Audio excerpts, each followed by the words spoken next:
Why can't we educate through a cell phone? And you seem to have compared the OLPC to cell phone education. How did that leap of faith happen? Could you kind of? Yeah, cell phone of education, cell phone symbolizes how technology, when simplified, can reach everyone. But education is about learning. Education is actually about letting a child explore the frontiers of knowledge. Cell phone is a single purpose device, but its meaning is the way cell phone reached villages. So it's about how villagers can embrace a new technology which is as state of the art as cell phone. In that sense, it is cell phone of education, that it can reach anyone in the villages and become possible. But in learning, we need to open up the boundaries. So what you cannot learn on a cell phone. To learn, you have to have all that OLPC offers today. How many people have you actually reached on the ground with the OLPC? How do politicians like it? But what is the main obstacle? Is the procurement process the only obstacle that you're facing? If you ask me, there are two things which are happening. One is a mindset. But when I went to Kerala, Mr. Baby, he took only 25 hours to place an order for 150,000 children to learn with OLPC. At 2:52 p.m. on 18th of March, I submitted proposal, and 3:26 p.m. 19th of March, Government of Kerala issued the orders. And that is the kind of leadership we need in this country. Based on which, Government of Manipur proposal went on 22nd of March. 26th of March, they issued the orders for 70,000 children learning with OLPC.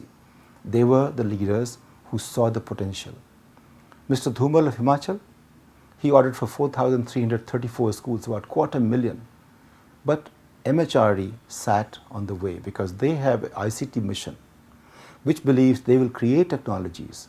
I requested the minister, imagine 1995, you are the telecom minister, cell phone becomes possible.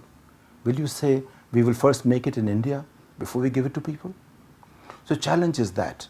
There are two challenges. Procurement process is a big challenge for many chief ministers. They don't want to go that route. And they're trying to find ways, but they haven't succeeded. Second is, of any innovation, 80% budget is given by the central government. The central government has not been looking to providing laptop until just about some time back. Now what has happened in the past few weeks we have seen, they're opening up, but they're stuck with the price. And my submission is, if you're looking at education, device should not be the question. Look at education and answers will become much clearer. Okay, so again, funding. Who's funding OLPC in India? How are you going about arranging for your finance? How does that work? Well, so far I'm the only one who is excited enough. So I have personally been funding for the last 3 years. Ideally, in every other country, governments have picked it up in just one meeting. We are in 45 countries. Close to 3 million children actually are learning with OLPC, but it requires a government to step up. It's not something individuals can do. All I can do is spend my time, money, energy, and not earn for about 2, 3, 4 years and go and tell everyone.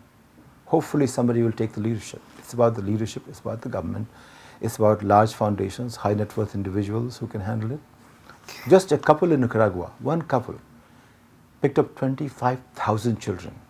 And that's when I feel, why can't we in India, our accomplished people, our rich people, those who have billions now, we have close to 100 billionaires in India, why can't they each pick up 100,000 children? They could easily do that.